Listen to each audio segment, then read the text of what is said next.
Assalamualaikum sahabat Sahur Sepuh.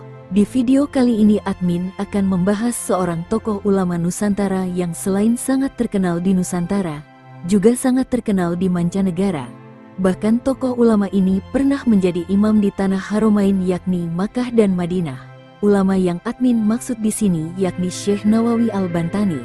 Sebelum admin melanjutkan kisah dan biografinya, ada baiknya kalian tekan tombol like, subscribe, juga jangan lupa komentar positif agar admin tambah semangat membuatkan video tentang misteri, legenda, juga cerita tokoh Nusantara untuk kalian semua.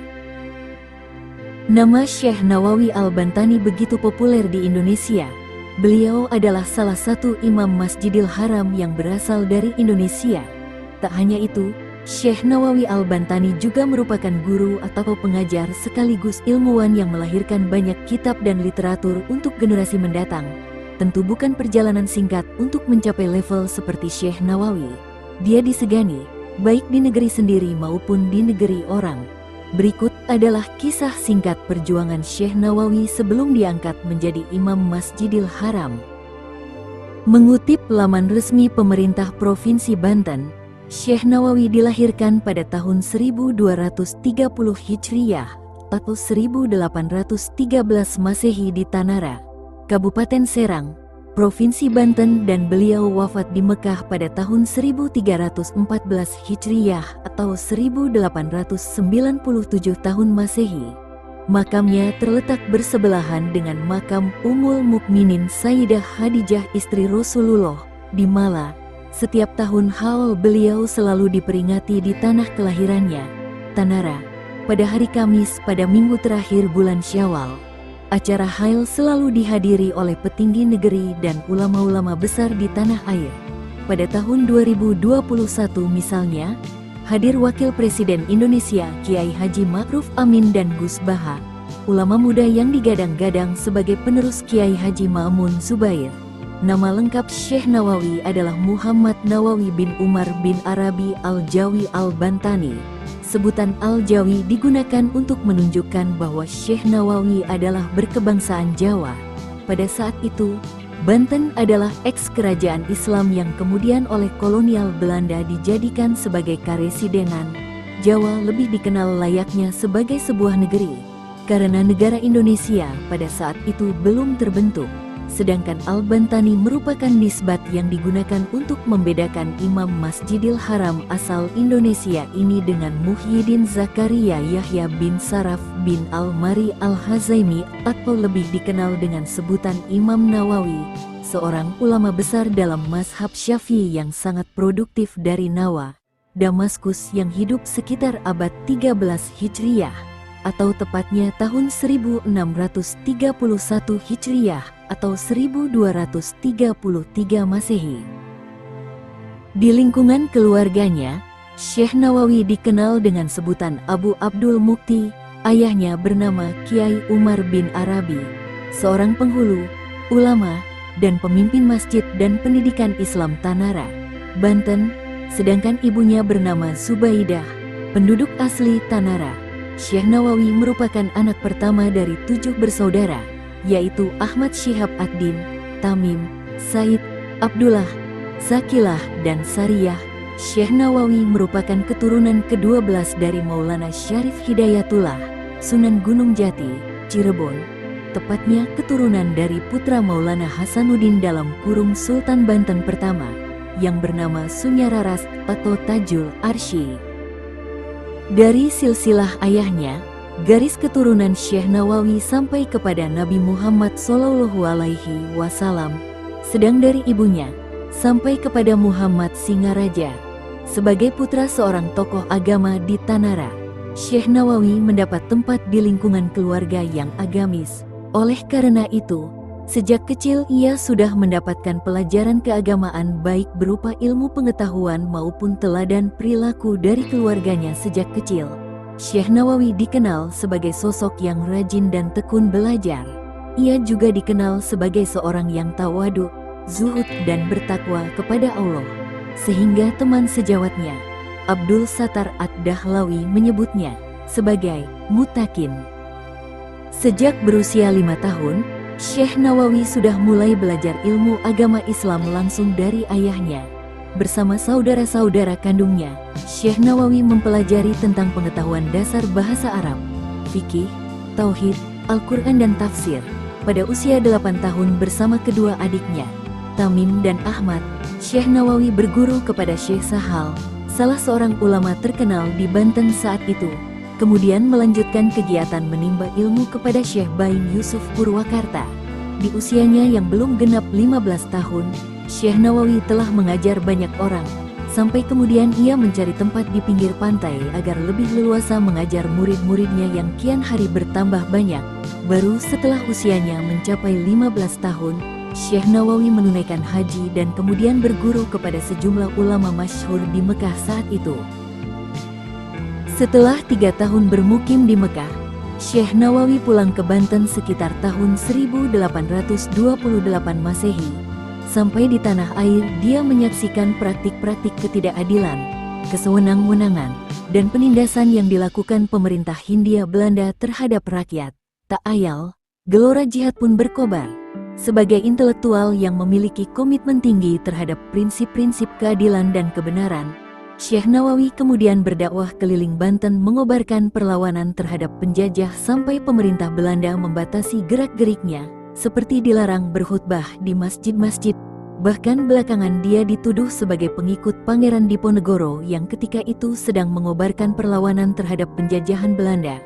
Tahun 1825 sampai tahun 1830 Masehi, hingga akhirnya ia kembali ke Mekah setelah ada tekanan pengusiran dari Belanda, tepat ketika puncak terjadinya perlawanan Pangeran Diponegoro pada tahun 1830. Begitu sampai di Mekah dia segera kembali memperdalam ilmu agama kepada guru-gurunya. Syekh Nawawi mulai masyhur ketika menetap di Syib, Ali, Mekah. Dia mengajar di halaman rumahnya. Mula-mula muridnya cuma puluhan, tetapi semakin lama jumlahnya kian banyak. Mereka datang dari berbagai penjuru dunia, hingga jadilah Syekh Nawawi Al-Bantani sebagai ulama yang dikenal piawai dalam ilmu agama, terutama tentang tauhid, fikih, tafsir, dan tasawuf. Nama Syekh Nawawi Al-Bantani semakin masyhur ketika dia ditunjuk sebagai Imam Masjidil Haram, menggantikan Syekh Ahmad Khotib Al-Syambasi atau Syekh Ahmad Khatib Al-Minangkabawi.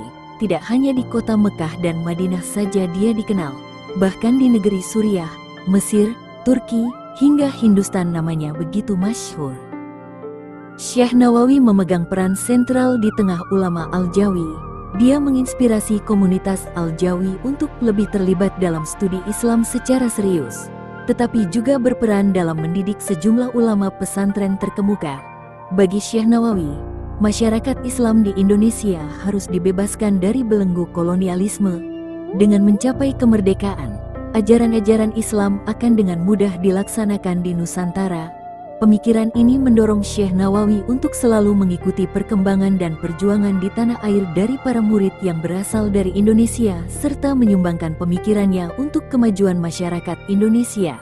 Selain pelajaran agama, Syekh Nawawi juga mengajarkan makna kemerdekaan, antikolonialisme dan imperialisme dengan cara yang halus, mencetak kader patriotik yang di kemudian hari mampu menegakkan kebenaran. Perjuangan yang dilakukan Syekh Nawawi memang tidak dalam bentuk revolusi fisik, namun lewat pendidikan dalam menumbuhkan semangat kebangkitan dan jiwa nasionalisme. Di samping itu, upaya pembinaan yang dilakukan Syekh Nawawi terhadap komunitas Al-Jawi di Mekah juga menjadi perhatian serius dari pemerintahan Belanda di Indonesia. Produktivitas komunitas Al-Jawi untuk menghasilkan alumni-alumni yang memiliki integritas keilmuan agama dan jiwa nasionalisme menjadi kekhawatiran tersendiri bagi Belanda. Untuk mengantisipasi ruang gerak komunitas Al-Jawi ini, maka pemerintah Belanda mengutus penasihat pemerintah, Christian Snoek Hurgronje, untuk berkunjung ke Mekah pada tahun-tahun 1884 sampai tahun 1885. Kedatangan Snoek ini bertujuan untuk meneliti lebih lanjut dan melihat secara langsung berbagai hal yang telah dilakukan oleh ulama Indonesia yang tergabung dalam komunitas Al-Jawi. Dikisahkan, pada suatu waktu di sebuah perjalanan dalam syukduf dalam kurung rumah-rumahan di punggung unta, Syekh Nawawi pernah mengarang kitab dengan menggunakan telunjuknya sebagai lampu. Hal tersebut terjadi karena tidak ada cahaya dalam syukduf yang ia tumpangi. Sementara aspirasi untuk menulis kitab tengah kencang mengisi kepalanya. Syekh Nawawi kemudian berdoa kepada Allah agar telunjuk kirinya dapat menjadi lampu, menerangi jari kanan yang akan digunakannya untuk menulis. Kitab yang kemudian lahir dengan nama Maraki al-Ubudiyah Syarah Matan Bidayah al-Hidayah itu harus dibayarnya dengan cacat pada jari telunjuk kiri. Karena cahaya yang diberikan Allah pada telunjuk kirinya itu membawa bekas yang tidak hilang. Juga diceritakan, pada saat makam Syekh Nawawi genap 1 tahun di Makkah, para petugas di Mekah itu membongkar makam Syekh Nawawi untuk membuang tulang belulangnya. Namun ketika dibongkar, makam Syekh Nawawi ternyata masih utuh jasadnya sehingga para petugas menelusuri makam siapa itu. Pas ditelusuri ternyata makam yang dibongkar itu makam Syekh Nawawi Al-Bantani, sehingga para petugas Mekah tak jadi membongkarnya hingga saat ini. Karomah Syekh Nawawi yang paling tinggi dapat dirasakan ketika membuka lembar demi lembar tafsir Munir yang ia karang. Kitab tafsir fenomenal tersebut menerangi jalan siapa saja yang ingin memahami firman Allah. Begitu juga dari kalimat-kalimat lugas kitab fikih, Kasyifatu saja yang menerangkan syariat, dan ratusan hikmah di dalam kitab Nasaihul Ibad, serta ratusan kitab lainnya yang akan terus menyirami umat dengan cahaya abadi dari buah tangan Syekh Nawawi Al-Bantani. Murid-murid Syekh Nawawi. Seperti seorang ulama masyhur pada umumnya, Syekh Nawawi mempunyai ribuan murid yang tersebar di seluruh Indonesia, bahkan mancanegara. Di antara murid Syekh Nawawi yang sangat terkenal di antaranya 1. Syekh Hashim Asy'ari dalam kurung pendiri Nahdlatul Ulama Indonesia. 2. Syekh Ahmad Dahlan, yakni pendiri Muhammadiyah. 3. Kiai Haji Mas Abdurrahman, pendiri Matlaul Anwar. 4. Syekh Arsyad Towil Al-Bantani, yakni pejuang geger Cilegon 1888. 5. Syekh Muhammad Zainuddin bin Badawi dari Sumbawa. Juga masih banyak lagi murid-murid beliau yang sangat terkenal yang tidak bisa admin sebutkan satu persatunya. Nah, itulah biografi seorang ulama asli Nusantara yang keilmuannya sangat diakui sampai mancanegara. Segini dulu video dari admin. Semoga kita bisa mengambil hikmah dari perjalanan dan kisah ulama asli Nusantara ini. Mohon maaf bila ada kata-kata admin yang keliru. Assalamualaikum warahmatullahi wabarakatuh.